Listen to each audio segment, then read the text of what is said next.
हम चाहते कि उन लोग को कड़ी से कड़ी सजा मिले। आज मेरे बच्चे को उसको मजबूर कर दिया कि सुसाइड करने के लिए। मेरे बच्चे को बहुत से टॉर्चर कर रहा था। हम इतना प्रिंसिपल से पैर पकड़ के माफ़ी मांगे, जो कि मेरा इतना स्थिति अभी खराब है। सर रख लीजिए, नहीं जाओ तुम काम उम करो और लोग को सिखाओ। क्या दूसरा घर में काम सिखाइए, पैसा कमा देगा। ये पढ़ाई लिखाई करके क्या करेगा? इस बात को मेरी बेटी सह नहीं पाई। जिसमें ऊषा इस कदर स्कूल में उसको प्रताड़ित किया जाता है, उसकी मानसिकता के साथ खेला जाता है, उसको मानसिक दबाव डाला जाता है, उसके आत्मसम्मान पर इतना चोट पहुंचाया जाता है कि ऊषा सह नहीं पाई और इस दुनिया से जाने का फैसला लिया। आज आयोग का टीम आई थी, क्या उन्होंने क्या कुछ कहा? उन लोग से हमको उम्मीद है कि मेरे बच्चे को न्याय मिलेगा और बोला कि उन लोग को कड़ी से कड़ी सजा मिलेगा और स्कूल हमेशा के लिए बंद होगा। हमको लगता है कि उन लोग से उम्मीद हमको बहुत है। प्रशासन से चूक हुई है, आयोग ने कहा प्रशासन से चूक हुई है। देखिए प्रशासन के साथ चूक एकदम हुई। आप ऐसे स्कूल पर सील मारिए, ताला मारिए और ग्रामीणों को भी चाहिए कि ऐसे स्कूल में बच्चों को भेजने का काम नहीं करे। हमारा बस चले चाहे ग्रामीणों का बस चले, तो ऐसे स्कूल को जेसीबी लगा के तोड़ देना चाहिए। जो लेकिन पीड़ित परिवार कहाँ है, इस सवाल पर बीडीओ साहब ने कह दिया, मतलब इस ब्लॉक के जो बागमारा के जो राजा साहब है, राजा बाबू ने कह दिया कि ये नगर में नहीं रहते हैं और पीड़ित परिवार का घर महज 100 मीटर की दूरी पर है थाने से। लेकिन उन्होंने कहा यहाँ नहीं रहते हैं। क्या लग रहा है कि वो स्कूल को बचाना चाहते हैं और जो भी इसमें आरोपी उनको बचाना चाहते हैं? इसीलिए न बोल रहे, तो क्योंकि थाना के बगल में मेरा घर है, सब कोई जानता है। बिल्कुल बिल्कुल। तो उन लोग कैसे झूठ कैसे बोलते हैं? इसीलिए केस को दबाना चाहते हैं, उन लोग को बचाना चाहते हैं। ऊषा हम शर्मिंदा है, तेरे खातिर जिंदा है। ऊषा हम शर्मिंदा है, तेरे खातिर जिंदा है। उसका बहुत ही ज्यादा एटीट्यूड था, किसी भी बच्चे को बिना मतलब का मार देती थी। तो क्या लग रहा है ऊषा के साथ भी वही हुआ है? हाँ, कई नेता यहाँ पे हाँ, बस फोटो खिंचवा के शासन दे के जा रहा है। हम शासन, हम तुम लोग को भी बोले हमको शासन नहीं चाहिए, हमको न्याय चाहिए। हम लोग उन लोग को भी उम्मीद, लेकिन वो लगता नहीं कि वो लोग को ऐसा करेगा। जो आज जो आया है जो टीम, उन लोग से हमको उम्मीद बहुत ज्यादा है कि वो लोग मेरे बच्चे का न्याय करेगा। ये ऊषा की माँ है। आज राष्ट्रीय बाल संरक्षण आयोग की टीम पीड़ित परिवार के घर और थाना क्षेत्र और स्कूल में आके उन्होंने मुआयना किया और घटना की जांच उन्होंने किया है। ऊषा के माँ है, ऊषा की माँ ने प्रिंसिपल के पैरों में छूकर माफ़ी मांगी थी, लेकिन साहब और मैडम कहाँ मानने वाली थी, क्योंकि मैडम तो स्कूल की रानी थी।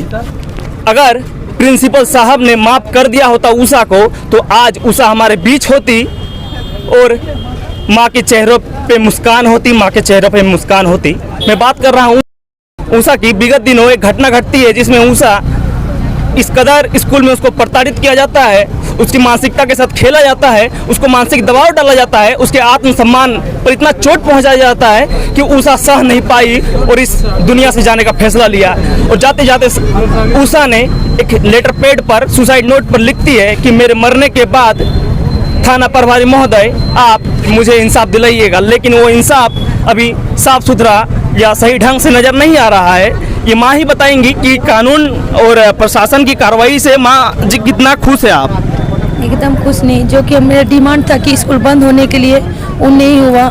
एक दिन स्कूल बंद रहा, उसके बाद पुनः स्कूल को खोल दिया गया। हाँ, जो कि हम लोग का डिमांड था, जो मेरे बेटी का लाश उठ जाएगा तो वहाँ पर बिल्कुल बिल्कुल। मैं भी उस वक्त थे और कई लोग थे, सभी ने कहा था और डीएसपी मैडम ने भी आके कहा था जब तक कार्रवाई पूरी नहीं हो जाती तब तक स्कूल बंद रहेगा और SC ST का भी केस दर्ज होगा। लेकिन ना ही SC ST एक्ट दर्ज हुआ, ना ही स्कूल बंद हुआ, स्कूल को पुनः खोल दिया गया। आज आयोग का टीम आई थी, क्या उन्होंने क्या कुछ कहा? उन लोग से हमको उम्मीद है कि मेरे बच्चे को न्याय मिलेगा और बोला कि उन लोग को कड़ी से कड़ी सजा मिलेगा और स्कूल हमेशा के लिए बंद होगा। हमको लगता है कि उन लोग से उम्मीद हमको बहुत है। बहुत आया, बहुत आश्वासन दे के गया, लेकिन कार्य कोई नहीं किया। अच्छा माँ, आप क्या सजा चाहती हैं जो उचित हो? हम चाहते हैं कि मेरे बच्चे आज जैसे हमसे दूर है, हम चाहते हैं कि उन लोग को कड़ी से कड़ी सजा मिले। आज मेरे बच्चे को उसको मजबूर कर दिया कि सुसाइड करने के लिए। मेरे बच्चे को बहुत से टॉर्चर कर रहा था। हम इतना प्रिंसिपल से पैर पकड़ के माफ़ी मांगे, जो कि मेरा इतना स्थिति अभी खराब है। सर रख लीजिए, नहीं जाओ तुम काम उम करो और लोग को सिखाओ। क्या दूसरा घर में काम सिखाइए, पैसा कमा देगा। ये पढ़ाई लिखाई करके क्या करेगा? इस बात को मेरी बेटी सह नहीं पाई। और हम भी रोते हैं और बेटी भी रो रो के घर चलाए। वो भी अवैध स्कूल। आज आयोग की टीम ने इस बात की पुष्टि की है कि वो गैर मान्यता प्राप्त स्कूल है, मतलब अवैध, मतलब फर्जी स्कूल। उस फर्जी स्कूल में इतना प्रताड़ित किया जा रहा है, आप समझ सकते हैं। और माँ इसलिए सजा दिलाना चाहती है क्योंकि आने वाले बच्चे हो सकते हैं शिकार, आपके बच्चे बन सकते हैं, समाज के बच्चे बन सकते हैं। माँ, जो यहाँ के जो लोग हैं, नेता है, जनप्रतिनिधि है, लोग आ रहे थे, क्या आपको कुछ लग रहा है उन लोग आप लोग को दिया के पास फोटो खिंचवा के शासन दे के जा रहा है? हम शासन, हम तुम लोग को भी बोले हमको शासन नहीं चाहिए, हमको न्याय चाहिए। हम लोग उन लोग को भी उम्मीद, लेकिन वो लगता नहीं कि वो लोग को ऐसा करेगा। जो आज जो आया है जो टीम, उन लोग से हमको उम्मीद बहुत ज़्यादा है कि वो लोग मेरे बच्चे का न्याय करेगा। कई नेता यहाँ पे आए हाँ थे। हाँ, दिल्ली से टीम आई हुई थी। उसके बाद जो आज वीडियो साहब से जब आयोग की टीम, जो अध्यक्ष है प्रियंक जी, उन्होंने कहा कि पीड़ित परिवार कहाँ है, लेकिन पीड़ित परिवार कहाँ है इस सवाल पर वीडियो साहब ने कह दिया, मतलब इस ब्लॉक के जो बागमारा के जो राजा साहब है, राजा बाबू ने कह दिया कि ये नगर में नहीं रहते हैं और पीड़ित परिवार का घर महज 100 मीटर की दूरी पर है थाने से, लेकिन उन्होंने कहा यहाँ नहीं रहते हैं। क्या लग रहा है कि वो स्कूल को बचाना चाहते हैं और जो भी इसमें आरोपी उनको बचाना चाहते हैं? इसीलिए न बोल रहे, तो क्योंकि थाना के बगल में मेरा घर है, सब कोई जानता है। बिल्कुल बिल्कुल। तो वो लोग कैसे झूठ कैसे बोलते हैं? इसीलिए केस को दबाना चाहते हैं, उन लोग को बचाना चाहते हैं। अगर आप लोग सब कोई साथ देगा तो मेरे बच्ची को जरूर न्याय दीजिएगा। और मेरे साथ तो मेरा बच्ची तो लौट नहीं आएगा, लेकिन हर लड़का लड़की तो बच जाएगा मेरे बच्ची के वजह से। हम वही चाहते हैं। ये उषा की बहन है? हाँ, ये उषा की बहन है, छोटी वाली। अच्छा छोटी, थोड़ा ये बताएगी कि मैडम, जो सिंधु मैडम का बात हो रहा है, उसका स्वभाव स्कूल में किस प्रकार था? उसका स्वभाव शुरू से ही अच्छा नहीं था, स्टार्टिंग से। सुनने में आ रहा है कि सरमंगला स्कूल में पहले वो पढ़ाते थे, वहाँ से यही कारण से इसको निकाल दिया गया था। स्कूल में किस तरह करती थी या किस तरह का बच्चों से व्यवहार करती थी? उसका बहुत ही ज़्यादा एटीट्यूड था, किसी भी बच्चे को बिना मतलब का मार देती थी। तो क्या लग रहा है उषा के साथ भी वही हुआ है? हाँ, बिना मतलब का। क्या मांग करती है शासन प्रशासन से? न्याय? हम न्याय, बस दोनों को सजा मिले, प्रिंसिपल सर को और सिंधु मैडम को, और स्कूल बंद करवा दिया जाए। वीडियो साहब को, राजा साहब को जांच कमेटी माननीय उपायुक्त साहब ने बनाया था, जांच कमेटी में शामिल किया था ताकि इस घटना का पूरा ब्यौरा पता चले और इस घटना का पर्दाफाश हो, आरोपी को सजा मिले। लेकिन राजा साहब ने इस प्रकार जांच रिपोर्ट बनाई है और जांच किया है नहीं किया है कि आज आयोग ने उनको पुनः जांच कमेटी, नया जांच कमेटी बनाने के लिए कहा है। आप समझ सकते हैं वीडियो साहब क्या काम करते हैं ब्लॉक के अंदर में और क्षेत्र के अंदर में, और यहाँ की जन समस्याओं के बीच।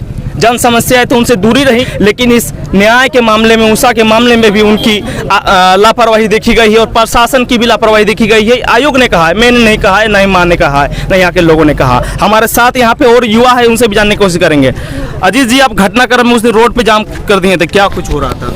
क्या अभी उम्मीद लगा है, अभी कार्रवाई हो रहा है? देखिए, सबसे पहले राज्य में आदिवासी की सरकार है, दलित और आदिवासी सबसे ज्यादा पीड़ित है।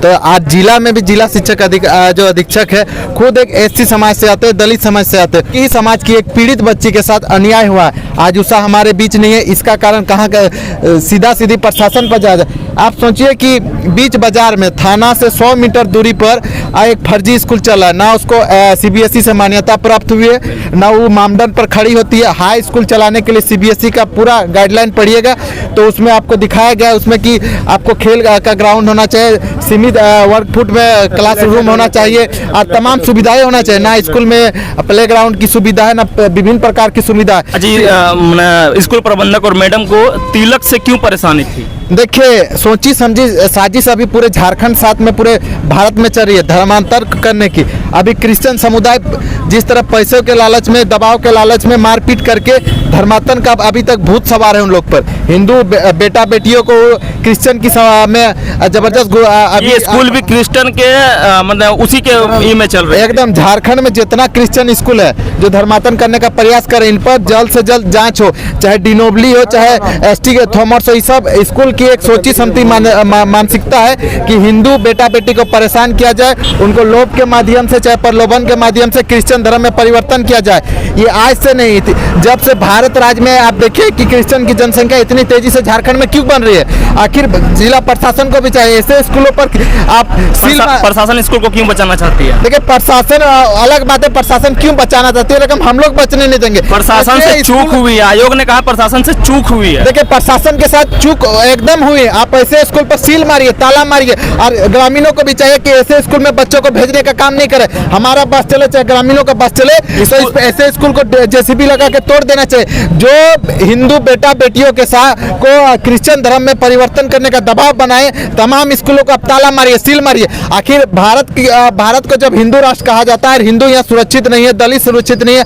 आदिवासी सुरक्षित नहीं है, तो इसका कारण क्या है? एक ऐसा स्कूल जो थाना से 100 मीटर के दूरी में है, ना कभी थाना प्रभारी ने जाके जांच किया, ना कोई एसआई ने जांच किया, ना कोई तमाम प्रशासन ने जांच किया। आज तक जाना चाहिए था थाना प्रभारी। जांच का बात कर रहे हैं। स्कूल खोल दिया गया, जब जांच कमेटी बनी तो जांच करके खोलना चाहिए था कि स्कूल में क्या विधि व्यवस्था है, लेकिन बिना जांच कर ही स्कूल को खोलने का निर्देश दिया गया प्रशासन के द्वारा। यही तो बात है कि जब धनबाद जिला का जिला शिक्षक अधीक्षक दलित समाज से आता है, दलित समाज की बेटी आज शिकार हुई। जांच कमेटी में वीडियो साहब देखिए जांच कमेटी बनते रहती है, रकम आज तक भारत में कभी जांच कमेटी की रिपोर्ट आई है? आप बताइए कितनों का कितना बड़ा घटना झारखंड में हुआ, भारत में हुआ, जांच कमेटी जांच पे जांच बनती है, रकम आज तक रिपोर्ट कहीं नहीं है। आखिर रिपोर्ट क्यों नहीं? तो तुरंत सुनवाई कीजिए, नहीं तो आप देखते हैं कि झारखंड का विद्यार्थी उतरेगा, झारखंड का दलित समाज उतरेगा और आंदोलन करेगा। आज तो कैंडल मार्च था, ये उषा हम शर्मिंदा है तेरे खातिर जिंदा है का नारा के साथ हम लोग आए